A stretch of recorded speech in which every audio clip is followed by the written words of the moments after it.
Saudara, anggaran program makan bergizi gratis MBG yang diambil dari anggaran pendidikan digugat di MK. Salah satu guru yang menjadi saksi mengungkap dampak MBG terhadap guru, antara lain menambah beban kerja, mengurangi waktu belajar mengajar, dan juga soal kesejahteraan guru. Lalu bagaimana solusi dari masalah ini? Kita akan bahas bersama Koordinator Nasional Jaringan Pemantau Pendidikan Indonesia, Ubaid Matraji, yang hadir di studio. Selamat malam, Mas Ubaid. Selamat malam, Bang. Ya, dan di sambungan virtual ada anggota Komisi 9 DPR RI dari fraksi Partai Kebangkitan Bangsa, Zainul Munasikin. Selamat malam, Pak Zainul. Selamat malam, Mas Radit, Mas Ya, Ubaid. saya ke Mas Ubaid dulu. Kalau mendengar ya ceritanya Pak Iman Zanatul tadi ya di MK ini juga saya dengarnya juga cukup sedih sih. Ada guru yang terdampak MBG sehingga waktu belajar mengajarnya berkurang, lalu karena harus menyiapkan MBG itu tadi. Tapi yang saya tanyakan begini, sebagai ahli pemohon di MK juga kan Anda mengatakan, Mas Ubaid, MBG ini bukan bagian intrinsik penyelenggaraan pendidikan, begitu ya. Nah, kira-kira bisa dijelaskan argumen konstitusional dan pedagogisnya bagaimana? Iya, jadi dalam konteks pendidikan itu dalam Undang-Undang Sisdiknas itu ada yang namanya Standar Nasional Pendidikan, dan itu ada 8. Dari semua ya, Undang-Undang Sisdiknas, kemudian PP, kemudian peraturan-peraturan pemerintah, itu tidak ada memasukkan pangan anak atau MBG dalam salah satu 8 Standar Nasional Pendidikan ini gitu.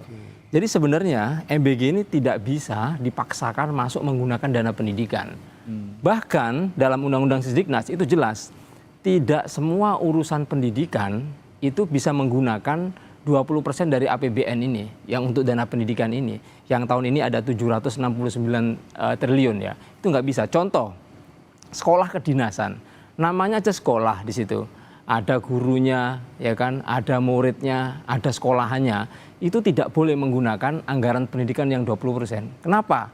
Karena anggaran pendidikan ini diprioritaskan kepada kebutuhan dasar pendidikan yang penting dan mendesak yang sampai hari ini itu belum terpenuhi. Soal infrastruktur sekolah, ya, di kecamatan saja sekolah SD ada sampai hari ini banyak, ya. Kemudian kita kekurangan guru, gaji guru tidak sejahtera dan seterusnya. Kemudian anak tidak sekolah masih jumlahnya jutaan. Jadi menurut saya, kenapa anggaran pendidikan itu ada peruntukannya secara rigid dan tidak boleh sembarangan boleh menggunakan anggaran pendidikan? Karena tadi untuk prioritas itu, untuk infrastruktur sekolah saja masih sangat kurang sekali. Sementara ini kan dana pendidikan ini kan hak bagi guru gitu kan. Tapi kenapa dana pendidikan ini hak bagi guru tapi tidak ditunaikan oleh guru? Kesaksian di Mahkamah Konstitusi, guru dengan segala permasalahannya, ada yang dipecat, yang paruh waktu, ada yang gaji P3K lebih rendah daripada gaji honor dan seterusnya. Itu menunjukkan bahwa kita punya dana pendidikan tapi tidak digunakan urusan pendidikan. Itu masalahnya. Menjadi bermasalah ternyata sumber dana MBG ini adalah 80%. Itu sumbernya adalah menyedot dana pendidikan. Dialihkan begitu ya? Iya, jadi sebenarnya MBG ini baik soal pangan, soal gizi. Tapi ketika merusak ya, sektor pendidikan, itu masalahnya. Saya paham betul bahwa pendidikan ya kalau bicara tumbuh kembang anak gitu. Pendidikan ini adalah instrumen yang sangat penting juga ya. Selain juga makan bergizi penting, tapi pendidikan juga instrumen penting karena ibaratnya guru-guru di sekolah ini adalah orang tua kedua ya untuk anak-anak kita yang bersekolah dan juga mengenyam pendidikan. Saya akan bertanya ke Pak Zainul dari perspektif Komisi 9. Memang mitra kerja MBG ini adalah Komisi 10, tapi saya ingin menyoroti mitra kerja pendidikan itu adalah Komisi 10, tapi MBG ini makan bergizi gratisan ada di bawah koordinasi juga atau mitra kerjanya Komisi 9. Saya ingin bertanya ke Pak Zainul sebagai anggota Komisi 9. Bagaimana sebenarnya Komisi 9 mengawasi pelaksanaan MBG ini, Pak Zainul, dan dampaknya terhadap sektor pendidikan serta kesehatan? Karena tadi yang sudah kita dengar, apakah ada rapat dengar pendapat khusus soal pengalihan anggaran yang seperti diungkapkan juga oleh Mas Ubaid, Pak Zainul? Ya, sebelum saya masuk ke soal yang ditanyakan, saya ingin menyampaikan beberapa hal lebih dulu, Mas Radit. Baik, silakan. Karena ini ada Mas Ubaid yang sekarang bersama teman-teman sedang menggugat program MBG ke Mahkamah Konstitusi, maka kami juga perlu menyampaikan beberapa hal yang sifatnya sangat mendasar. Yang pertama bahwa program makan bergizi gratis ini juga memiliki landasan filosofis dan juga keagamaan. Bahwa kita tahu bahwa soal makan ini kan soal kebutuhan yang primer dalam kehidupan manusia. Peradaban manusia dimanapun tempatnya, di belahan dunia manapun pasti dibangun salah satunya yang utama adalah memenuhi kebutuhan makan. Jadi tanpa adanya ketersediaan pangan yang cukup, peradaban tidak akan bisa dibangun dengan baik. Kemudian yang berikutnya, di dalam agama kita sendiri, dalam agama Islam misalnya, kita juga mengenal ada dua hal yang sangat pokok yang itu menjadi mandat dari turunnya agama. Misalnya memastikan seluruh umat manusia itu terbebas dari rasa takut.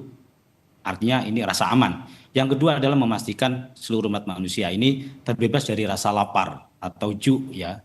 Nah, pangan dalam konteks program makan bergizi gratis ini punya akar dalam konteks landasan filosofis dan juga keagamaan kita. Kemudian yang berikutnya, landasan konstitusional program makan bergizi gratis ini punya cantolan yang cukup kuat juga di dalam pembukaan Undang-Undang Dasar 45 kita, yaitu memajukan kesejahteraan umum dan mencerdaskan kehidupan bangsa. Kalau kita bicara soal kesejahteraan umum, maka salah satu indikator pentingnya adalah memastikan warga negara memiliki ketercukupan pangan. Hal itu dipertegas juga dalam batang tubuh Undang-Undang Dasar 45 kita. Pasal 27 ayat 2 bahwa menjamin hak setiap warga negara atas penghidupan yang layak. Penghidupan yang layak salah satu komponen utamanya adalah soal pangan. Pasal 28A mengatur tentang hak atas kelangsungan hidup, di mana kecukupan pangan juga merupakan elemen primer agar seseorang dapat terhindar dari kelaparan. Pasal 28C ayat 1 juga menyampaikan hal yang serupa, bahwa mengatur hak setiap orang untuk mengembangkan diri melalui pemenuhan kebutuhan dasarnya. Makan adalah kebutuhan dasar. Oke. Dalam konteks landasan faktualnya, kita juga menemukan relevansi yang sangat kuat. Angka stunting kita 19,8%. 1 dari 5 balita kita mengalami stunting. 15% siswa Indonesia usia 5 sampai 14 tahun dan remaja Indonesia kita usia 15 sampai 24 tahun mengalami amnesia. Amnesia adalah salah satu indikator penting dalam studi ketercukupan gizi remaja kita. Belum lagi data bahwa anak usia 6 sampai 12 tahun di Indonesia hanya 33,2% yang berkesempatan mendapatkan sarapan dengan ketercukupan gizi yang memadai. Artinya MBG ini punya landasan filosofis yang kuat, punya landasan keagamaan yang kuat, punya landasan konstitusional yang kuat. Nah, inilah jawaban dari presiden terpilih kita terhadap beberapa kondisi faktual yang ada itu.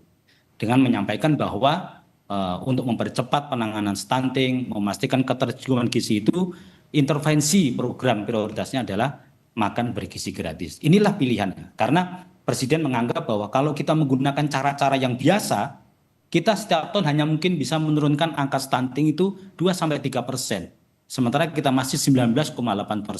Kalau dengan cara-cara lama itu kita pakai, butuh waktu 7 tahun untuk bisa sampai dengan zero stunting. Oke. Nah, tentu presiden yang punya mandat 5 tahun pasti nggak pingin dong, gitu. Nggak pingin bahwa sampai periodenya berakhir angka stunting belum sampai zero stunting. Baik. Nah, Pak Zainul, tapi sedikit saya juga ingin mempertanyakan apa yang Anda sebutkan tadi soal filosofis MBG. Anda kan menyebutkan dalam Undang-Undang Dasar Kesejahteraan Umum dan mencerdaskan kehidupan bangsa. Nah, bukankah ini menjadi satu kesatuan ketika unsur pendidikan dalam misi mencerdaskan kehidupan bangsa ini juga harus diseimbangkan dengan kesejahteraan umum? Iya, APBN kita kan 3.800 ya. Artinya apa? Bahwa anggaran MBG ini sekarang kan 200 pagu indikatif untuk 2027 kan 270 triliun. Kalau tahun lalu 268 triliun. Secara proporsional menurut kami anggaran MBG ini dibandingkan dengan total pagu anggaran APBN kita ya itu tidak sampai mengurangi kepentingan untuk kesejahteraan umum. Karena anggaran yang MBG ini kan dalam konteks yang lebih konkretnya kan bagian integral dari mencerdaskan kehidupan bangsa. Karena memastikan nutrisi siswa itu penting pada saat mereka menerima pelajaran. Kondisi perut yang kosong sangat mengganggu para siswa untuk bisa berkonsentrasi. Dan itu studi-studi tentang itu cukup valid di dunia kesehatan. Baik, nah karena ini yang digugat landasan konstitusional, Anda punya perspektif soal apa yang diutarakan oleh Pak Zainul tadi? Iya, jadi kalau kami itu berangkat dari anggaran pendidikan. Jadi tidak mungkin amanat konstitusi itu satu kepentingan dengan kepentingan yang lain antara tujuan yang satu dengan tujuan yang lain itu bertabrakan. Oke. Karena itu, karena salah satu tujuan kenapa kita merdeka kan tadi disampaikan Pak Zainud tadi, mencerdaskan kehidupan bangsa. Betul. Nah, untuk bisa mencerdaskan kehidupan bangsa itu, amanat pasal 31 Undang-Undang Dasar 45 itu sekurang-kurangnya anggaran pendidikan untuk mencerdaskan kehidupan bangsa itu sekurang-kurangnya 20% dari APBN dan APBD. Gitu. Selain itu, tidak hanya disediakan dana, tetapi Undang-Undang Dasar kita juga mewajibkan, ya, pasal 31 juga, setiap warga negara wajib mengikuti pendidikan. Jadi sekolah itu di Indonesia bukan hanya hak, tapi diwajibkan oleh pemerintah, dan ada lanjutannya, Bang. Pemerintah wajib membiayainya. Ya, karena itu di tahun 2025 kemarin saya juga menjadi pemohon di Mahkamah Konstitusi dan keputusannya adalah sekolah di Indonesia itu tanpa dipungut biaya. Tapi notabene hari ini belum sampai hari ini sekolah terlaksana. bayar mulai dari SD sampai SMA. Kenapa? Ya karena dana pendidikan dipakai untuk hal-hal lain di luar pendidikan. Karena itu selama ini yang dikatakan oleh Menteri Keuangan, Presiden, termasuk DPR, anggaran pendidikan yang 20% itu hanya akal-akalan, gitu kan. Presiden mengatakan tahun 2026 anggaran pendidikan terbesar sepanjang sejarah. Nyatanya hampir separuh dipakai untuk makan-makan, ya. Setiap bulan selalu ada demo guru nuntut kesejahteraan, gitu kan. Setiap bulan juga ada kabar berita sekolah anak-anak sedang belajar roboh, gitu kan. Setiap bulan juga selalu ada berita soal anak tidak sekolah. Dan hari ini, Bang, adalah SPMB, yaitu penerimaan murid baru. Silakan cek di mana-mana. Kemarin di Jawa Barat ribut. Di daerah-daerah lain, ini tanggal 15 ini baru mulai. Kenapa mereka masuk sekolah kok ribut? Sekolah ini kan diwajibkan oleh pemerintah. Masuk sekolah kok ribut? Ternyata masuk sekolah itu harus rebutan bangku, gitu loh. Kenapa kok rebutan bangku? Sekolahnya nggak cukup. Kenapa nggak cukup? Ya dana pendidikannya dipakai sama hal-hal yang di luar pendidikan. Gitu. Nah, kalau gitu tadi ada amanat juga kan di undang-undang ya, di undang-undang dasar ya.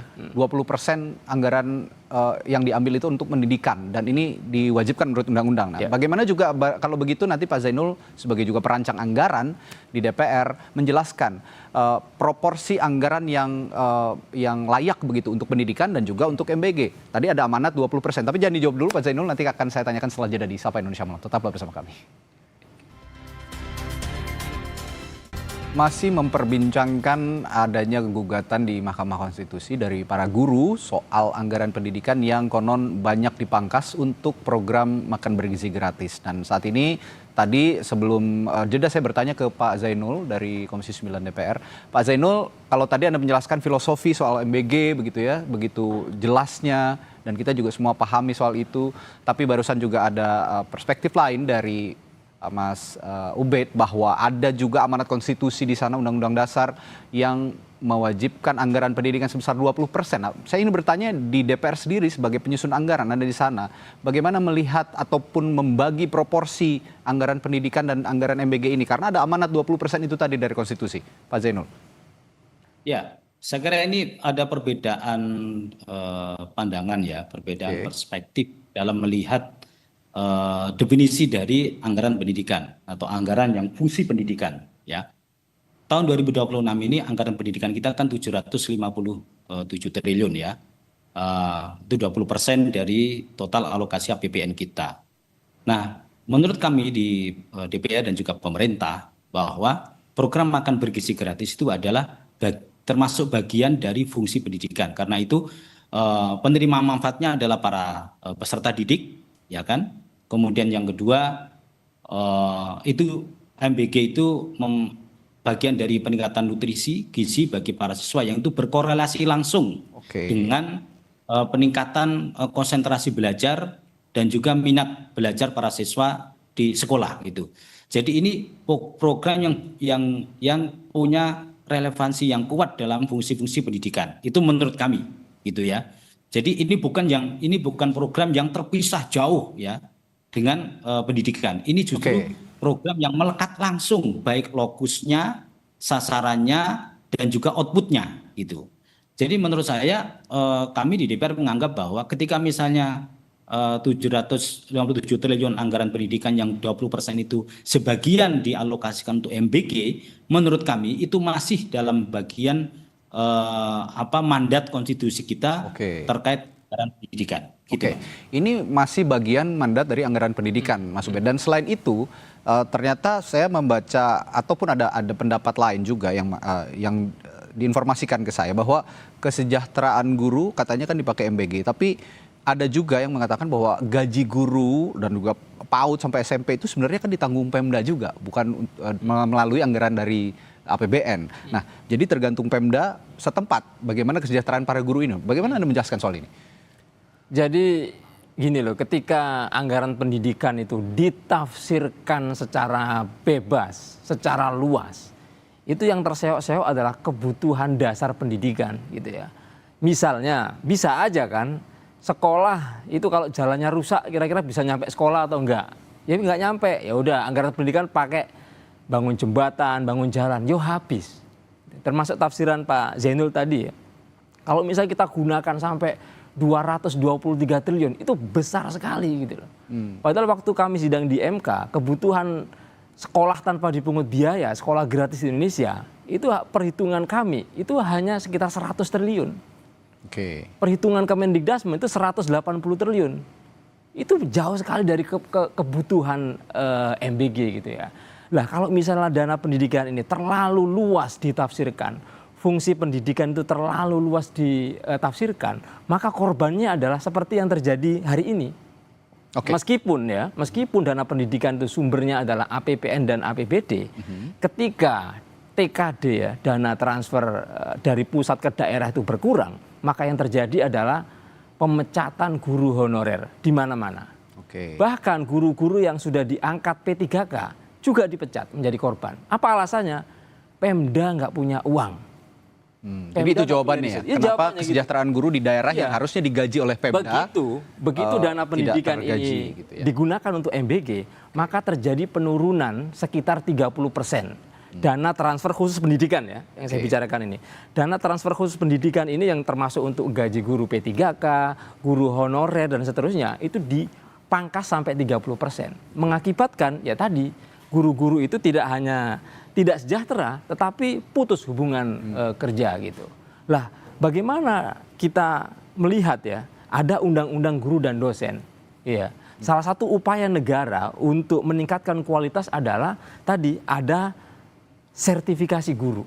Oke. Sampai hari ini itu masih jutaan guru yang belum tersertifikasi itu. Mana tanggung jawab undang-undang guru dan dosen yang mestinya yang namanya dana pendidikan untuk guru. Pas kan?